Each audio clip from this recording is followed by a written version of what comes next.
everyone, I'm Bhavna Sahani back with a new video for class 11th economics, and in this we are doing the part 2 of first chapter microeconomics introduction. So जिसने अभी तक part 1 नहीं देखा उसका link नीचे description box में है, you can see that. And now let's start with the part 2 of economics. So let's get started to this one.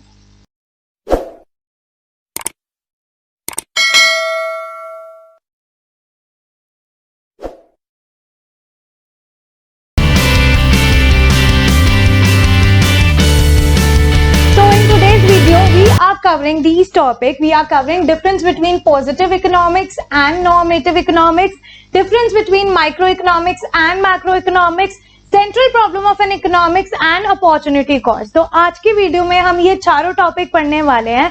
And if you have any doubt video देखने के बाद भी, then you can comment in the comment box so that we can clear your doubt. So let's get started with the first topic, that is the difference between positive economics and normative economics. तो positive economics और normative economics में मैं आपको बस पहले ये बताऊंगी कि अगर मैं पॉजिटिव की बात करूं तो I am talking about actual things which are happening. ठीक है, जो एक्चुअली में चीजें हो रही है, रियलिटी में चीजें हो रही है, तो पॉजिटिव इकोनॉमिक्स में हम उन चीजों की बात कर रहे हैं. और अगर मैं नॉर्मेटिव की बात करूं तो नॉर्मेटिव में होगा विच आर प्लान्ड, कि ऐसा होना चाहिए, which are ought to be, जो चीजें होनी चाहिए बट हो नहीं रही है. जैसे हमने प्लान करा है वो चीज होनी चाहिए बट वो हो नहीं रही, जो हो रही है वो हमने पॉजिटिव में मेंशन किया है. अगर पॉजिटिव इकोनॉमिक्स के मीनिंग की बात करें तो पॉजिटिव इकोनॉमिक में व्हाट इज और how the economic problems are actually solve, कि इकोनॉमिक प्रॉब्लम्स क्या है एक्चुअल में, एंड उन प्रॉब्लम्स को एक्चुअली में रियलिटी में कैसे सॉल्व किया जाता है. और यही अगर मैं नॉर्मेटिव की बात करूं तो it deals with ought to be और how the economic problem should be solved. तो ये किससे डील कर रहा है, what ought to be, कि क्या एक्चुअली होना चाहिए या फिर प्रॉब्लम सॉल्व कैसे होनी चाहिए. Alright, this is actually not happen, this is just ought to be, कि ऐसा होना चाहिए. एंड पॉजिटिव में हम उन चीजों की बात कर रहे हैं जो एक्चुअली में रियलिटी में हो रही है. अगर मैं वेरिफिकेशन की बात करूं तो पॉजिटिव इकोनॉमिक्स जो है हम एक्चुअल डेटा से वेरीफाई कर सकते हैं, because in reality this is what actually happening. और अगर मैं नॉर्मेटिव इकोनॉमिक्स की बात करूंगी तो हम इसमें डेटा से इसको वेरीफाई नहीं कर सकते, क्योंकि normative is just our thinking कि ऐसा होना चाहिए, तो उसके लिए कोई एक्चुअल डेटा नहीं है, रियल डेटा नहीं है. ऑलराइट, अगर पर्पस देखें पॉजिटिव इकोनॉमिक्स का, positive economics aims to make real description of an economic activity. तो जो पॉजिटिव इकोनॉमिक है वो रियलिटी बता रही है कि इकोनॉमी में, रियलिटी में ये सब हो रहा है. और अगर मैं नॉर्मेटिव इकोनॉमिक्स की बात करूं तो it aims to determine the ideals. Basically it is telling you, it is determining you what actually you want. Alright, it's not the reality, it's actually what you want. Alright, suggestive की बात करूंगी तो जो positive economics है वो reality है, तो it is based upon facts पे बेस्ड है, तो इसमें कोई सजेशंस नहीं मिल रहे, इट इज नॉट सजेस्टिव. जो नॉर्मेटिव इकोनॉमिक्स है वो आपका ओपिनियन है कि ऐसा होना चाहिए, एक इंडिविजुअल का ओपिनियन है, तो हम बोल सकते हैं it is suggestive in nature. Alright, अगर वैल्यू जजमेंट की बात करूं पॉजिटिव इकोनॉमिक में, it does not give any value judgement, क्योंकि ये न्यूट्रल है, कोई भी वैल्यू जजमेंट नहीं है, क्योंकि रियलिटी है, न्यूट्रल है. और नॉर्मेटिव इकोनॉमिक्स की बात करूं तो इसमें हम आपके इंडिविजुअल के ओपिनियन की बात कर रहे हैं, तो yes it gives value judgements. Alright, example की बात करें दैट अगर मैं देखा जाए तो हमारी इकोनॉमी में इनकम इनइक्वालिटी है. Some people are really rich and some people are very poor. Poor और रिच के बीच का गैप बढ़ता ही जा रहा है. This is the actual thing happening in our economy. या फिर prices in India constantly rise हो रहे हैं, प्राइसेस जो इंडिया के वो कॉन्स्टेंटली बढ़ रहे हैं, तो this is what actually happening, so we call it positive economics. और अगर मैं नॉर्मेटिव की बात करूं तो इंडिया को स्टेप्स लेने चाहिए to control the rising pricing. ठीक है, इंडिया की जो गवर्नमेंट है उनको स्टेप्स लेने चाहिए कि जो प्राइस राइज हो रहे हैं उनको कंट्रोल करने के लिए, but this is only normative, this is what ought to be, this is not actually what's happening. All right, income inequality should be reduced. जो income inequalities है, rich और poor के बीच का gap है, उसको कम कर देना चाहिए. All right, again it is ought to be, it is not actually happening.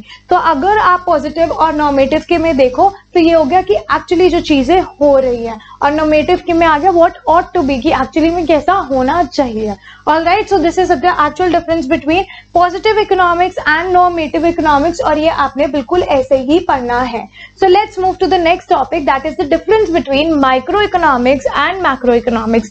Micro और मैक्रो में क्या डिफरेंस है? अगर एक डिफरेंस की बात करूं, सबसे पहली चीज मैं ये बताऊंगी, अगर मैं माइक्रो की बात करूं तो मैं किसी इंडिविजुअल की बात कर सकती हूँ. वो इंडिविजुअल पर्सन होता है, इंडिविजुअल ऑर्गेनाइजेशन हो सकती है, इंडिविजुअल कंट्री हो सकती है, इंडिविजुअल मार्केट हो सकती है. ठीक है. और अगर मैं मैक्रो की बात करूं तो मैं एज अ होल, मतलब पूरे इंडिया की बात कर रही हूँ, पूरे नेशन की टुगेदर बात कर रही हूँ, पूरे नेशन की मार्केट की इकट्ठी बात कर रही हूँ. Alright, all together.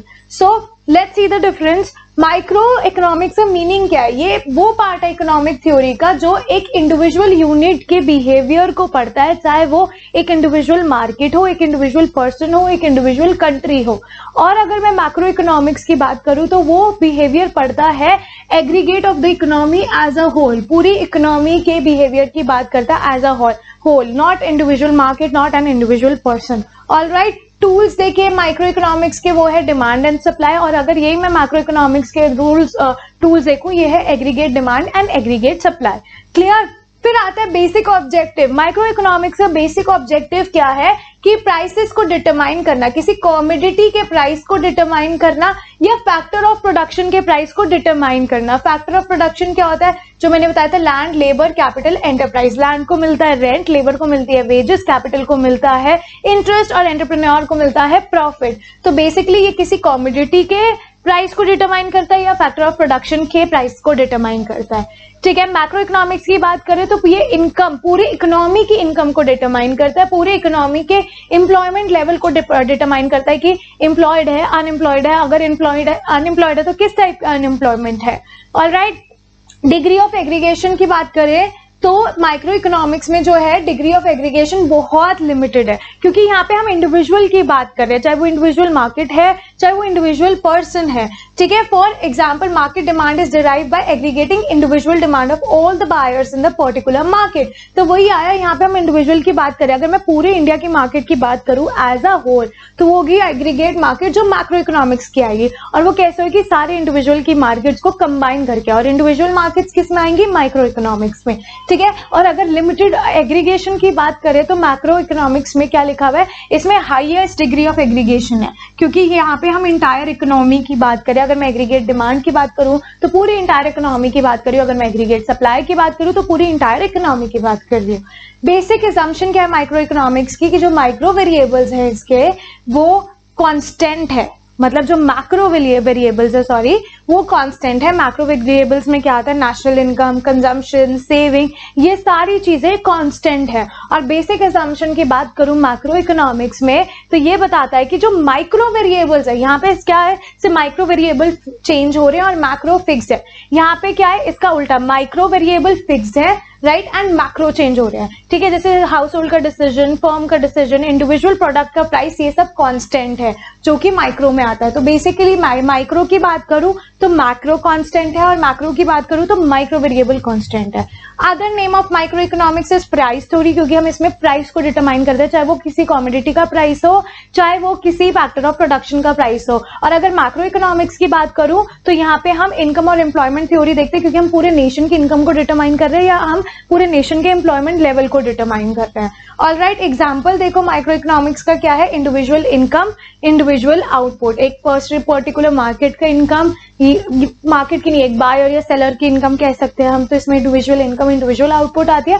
Macro economics की बात करें तो पूरे नेशन का आउटपुट, टोटल आउटपुट पूरे इंडिया में कितना प्रोड्यूस हुआ है, या फिर पूरे नेशन की इनकम क्या है, नेशनल इनकम क्या है. Alright, so this is the difference between microeconomics and macroeconomics, and again it is very important for the exam point of view, right? Now moving towards the next topic, and our next topic talks about the central problem of an economy. एक economy की central problem क्या है?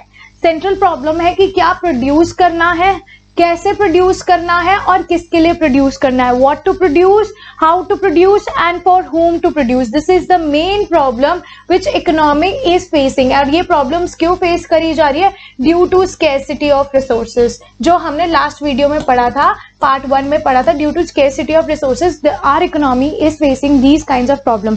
अगर मैं economy problem की बात करूं, economic problem की स्केर्सिटी है, अनलिमिटेड वांट्स है और अल्टरनेटिव यूजेस है. और अगर मैं सेंट्रल प्रॉब्लम की बात करूं तो आता है what to produce, how to produce and for whom to produce. Alright, और इन प्रॉब्लम्स को हम सेंट्रल प्रॉब्लम्स इसलिए बोलते हैं क्योंकि ये बहुत ही ज्यादा बेसिक प्रॉब्लम है जो हर इकोनॉमी में होती है. और ये प्रॉब्लम्स जो है, इन्हीं प्रॉब्लम्स के बेसिस पे सारी चीजें रिवॉल्व करती है कि क्या प्रोड्यूस होगा, कैसे बनेगा और किसके लिए बनेगा. ऑलराइट, और ये जो तीनों प्रॉब्लम है हम इनको पढ़ते हैं एलोकेशन ऑफ रिसोर्सेज में. राइट, एलोकेशन ऑफ रिसोर्सेज क्या होता है कि ये वो प्रॉब्लम है जिसमें हम रिसोर्सेज को उस तरीके से असाइन करते हैं, स्कैर्स रिसोर्सेज को इस तरीके से असाइन करते हैं कि सोसाइटी की मैक्सिमम से मैक्सिमम नीड्स को फुलफिल कर सके. सो allocation of resources refer to the problem of assigning these scarce resources in such a manner so that maximum wants of the society are fulfilled. अब जैसे देखा जाए resources are limited and limited resources के जो uses है वो बहुत सारे हैं और जो ह्यूमन वांट्स है वो अनलिमिटेड है. तो इसलिए इंपॉर्टेंट है कि हम इन रिसोर्सेज को इकोनॉमाइज करें और इस तरीके से यूटिलाइज करें कि सारे बेनिफिट्स भी हमें मिल रहे हैं और एफिशिएंट मैनर में हम इसको यूज कर सकें. ऑलराइट, तो एलोकेशन ऑफ रिसोर्सेज और economising of resources is very important. Allocation of resources is assigning resources in such a manner that we are attaining the maximum benefit in our society. And economizing means resources we are using the resources and utilizing the resources in an efficient manner. All right. So moving towards the next slide in which we will be studying about these central problem, what to produce, how to produce and for whom to produce one by one. तो ये जो पहली slide है इसमें हम पढ़ने वाले हैं what to produce के बारे में कि क्या प्रोड्यूस करना चाहिए. So basically इस प्रॉब्लम में हम डील करते हैं कि उन गुड्स और सर्विसेज को सिलेक्ट करना है जिनको हमें प्रोड्यूस करना है और साथ ही साथ इन व्हाट क्वांटिटी. ऑलराइट, और क्या चूज करना है कि कितनी क्वांटिटी में हमें इसको प्रोड्यूस करना है, कि जो भी गुड्स सिलेक्ट करें उनको कितना प्रोड्यूस करना है. So this problem involve selection of goods and services to be produced and the quantity to be produced of each selected commodity. And हर एक इकोनॉमी में रिसोर्सेज क्या है, लिमिटेड है, तो हम सारे गुड्स को प्रोड्यूस नहीं कर सकते. अगर हम एक गुड ज्यादा प्रोड्यूस करें तो ऑटोमेटिकली दूसरा गुड्स हम कम प्रोड्यूस करेंगे. अगर हम शुगर की प्रोडक्शन ज्यादा कर रहे हैं, we can only produce sugar more sugar by reducing the production of the other good, right? So अगर मैं war goods ज्यादा प्रोड्यूस कर रही हूँ तो मैं सिविल गुड्स कम प्रोड्यूस करूंगी. अगर मैं सिविल गुड्स ज्यादा प्रोड्यूस कर रही हूँ तो मैं war goods को कम प्रोड्यूस करूंगी. इट डिपेंड्स कि उस टाइम पे क्या सिचुएशन है और इकोनॉमी में कंज्यूमर की क्या डिमांड है. Right, so on the basis of the importance of various good, तो इकोनॉमी को डिसाइड करना है कि कौन सा गुड कंट्री की सिचुएशन के हिसाब से इंपॉर्टेंट है और उस सिचुएशन के हिसाब से जो गुड इंपॉर्टेंट होगा वो ज्यादा प्रोड्यूस होगा और दूसरा गुड ऑटोमेटिकली कम प्रोड्यूस होगा. ऑलराइट, तो व्हाट टू प्रोड्यूस में दो एस्पेक्ट आते हैं कि एक तो क्या प्रोड्यूस करना चाहिए और दूसरा कितना प्रोड्यूस करना चाहिए, हाउ मच टू प्रोड्यूस. इसमें सेकंड एस्पेक्ट में हम क्वांटिटी की बात करते हैं. So what possible commodities to produce. अब इकोनॉमी को डिसाइड करना है कि या तो हम कंज्यूमर गुड्स प्रोड्यूस करेंगे. कंज्यूमर गुड्स में आते हैं जो हम डेली यूज के गुड्स होते हैं, राइस, व्हीट, क्लोथ्स, ठीक है, या हम कैपिटल गुड्स प्रोड्यूस करेंगे. कैपिटल गुड्स में आते हैं मशीनरी, ठीक है, इक्विपमेंट्स, ये सब आता है. In the same way we have to decide कि हमें सिविल गुड्स को प्रोड्यूस करना है या वॉर गुड्स को प्रोड्यूस करना है. अगर उस टाइम पे सिचुएशन हमारी वॉर वाली है, वॉर चल रहा है, तो हम वॉर गुड पे ज्यादा फोकस करेंगे और वॉर गुड को प्रायोरिटाइज करेंगे. और अगर वॉर गुड्स की जरूरत ही नहीं है तो obviously we will focus more on civil goods like bread, butter and so on. Right, then next aspect is how much to produce, कि कितनी क्वांटिटी में प्रोड्यूस करना है. After deciding the goods to be produce, economy को decide करना है, पहले decide करना है कि कौन सा गुड प्रोड्यूस करना है. अब हमारा ये डिसाइड हो गया कि कौन सा गुड हमने प्रोड्यूस करना है. अब हमें ये डिसाइड करना है कि हमें उसको कितना प्रोड्यूस करना है, कितनी क्वांटिटी में प्रोड्यूस करना है. All right, so basically it involves a decision regarding the quantity to be produced of a consumer and a capital good. अगर मैं कंज्यूमर गुड्स प्रोड्यूस कर रही हूँ तो कितना कर रही हूँ, कैपिटल गुड्स प्रोड्यूस कर रही हूँ तो कितना कर रही हूँ. अगर मैं कंज्यूमर गुड ज्यादा करूंगी प्रोड्यूस तो ऑटोमेटिकली मेरा कैपिटल गुड कम हो जाएगा, और अगर मैं कैपिटल गुड ज्यादा प्रोड्यूस करूंगी तो ऑटोमेटिकली मेरा कंज्यूमर गुड्स कम हो जाएगा. सो और इसी तरीके से हमें सिविल गुड्स और वॉर गुड्स में भी कभी कभी चूज करना. अगर वॉर चल रही होगी तो उस टाइम पे वॉर गुड्स ज्यादा बनेगा, सिविल गुड्स कम बनेंगे, और अगर वॉर नहीं चल रही होगी तो सिविल गुड्स ज्यादा बनेगा और वॉर गुड्स कम बनेंगे. All right, so this is the first problem of an economy, that is what to produce, जिसमें हम दो एस्पेक्ट से डील कर रहे हैं कि क्या प्रोड्यूस करना और कितना प्रोड्यूस करना है. All right, now moving to the next problem talks about how to produce, कि कैसे प्रोड्यूस करना है. अब how to produce में बेसिकली आता है कि भाई हमें कौन सा मेथड चूज करना है प्रोड्यूस करने के लिए. दो मेथड्स होते हैं, एक होता है लेबर इंटेंसिव मेथड और एक होता है capital intensive method. Labour intensive में क्या होता है, लेबर को हम ज्यादा यूज करते हैं, मशीन को कम यूज करते हैं. और कैपिटल इंटेंसिव मेथड में क्या होता है कि हम लेबर कम यूज कर रहे हैं, मशीन ज्यादा यूज कर रहे हैं. So this problem is basically referring to that situation where we have to select the technique. Production of goods and services करने के लिए हमें क्या टेक्निक यूज करनी है. ऑल राइट, और दो टेक्निक है, फर्स्ट है लेबर इंटेंसिव टेक्निक और सेकंड है capital intensive technique. Labour intensive technique में क्या है, more labour less capital, and capital intensive technique में क्या है, more capital and less labour. For example, textile can be produce either with lot of labour and little capital. तो ये कौन सी हो गई, लेबर इंटेंसिव टेक्निक. या फिर with less labour and more capital, ये हो गई capital intensive technique. All right, so availability of factors basically depend करता है उसके प्राइस पे. अगर हमें लेबर सस्ती मिल रही है और मशीन महंगी मिल रही है तो हम लेबर इंटेंसिव मेथड को यूज करेंगे, और अगर हमें लेबर महंगी मिल रही है और उस हिसाब से हमें मशीन सस्ती पड़ रही है और प्रोडक्शन भी ज्यादा हो रही है तो हम कैपिटल इंटेंसिव गुड्स पे, कैपिटल इंटेंसिव टेक्निक पे डिपेंड करेंगे. All right, so this is all about how to produce, which is the second problem of an economy. So let's move to the third problem of an economy, for whom to produce, कि अब हम किसके लिए produce कर रहे हैं, rich section of society के लिए प्रोड्यूस कर रहे हैं या पुअर सेक्शन ऑफ सोसाइटी के लिए प्रोड्यूस कर रहे हैं. So this problem basically relates to the distribution of goods and services. अब इसमें बेसिकली आता है कि गुड्स किसको डिस्ट्रीब्यूट करना है अमंग द इकोनॉमी. तो हमें उस कैटेगरी ऑफ पीपल को सिलेक्ट करना है जो हमारे गुड्स और हमारी सर्विसेज के अल्टीमेट कंज्यूमर होंगे. So we have to decide कि हमें गुड्स पुअर के लिए प्रोड्यूस करना है और लेस रिच के लिए करना है, या फिर मोर रिच के लिए करना है या लेस पुअर के लिए करना है. So since resources are scarce in nature and हर एक रिसोर्स के ऑल्टरनेटिव यूजेस है, तो कोई भी सोसाइटी हर एक इंसान की वांट को फुलफिल नहीं कर सकती है. ठीक है, तो यहाँ पे आता है प्रॉब्लम ऑफ चॉइस.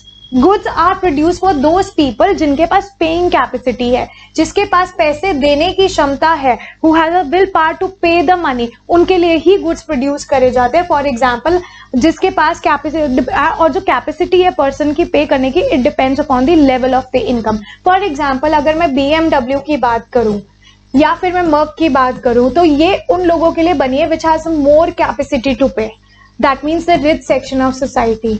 यही अगर मैं ऑल्टो की बात करूं और ऑल्टो के साथ साथ मारुति 800 की बात करूं तो ये बनी है पुअर सेक्शन ऑफ सोसाइटी के which have less capacity to pay, जिनकी लेवल ऑफ इनकम कम है.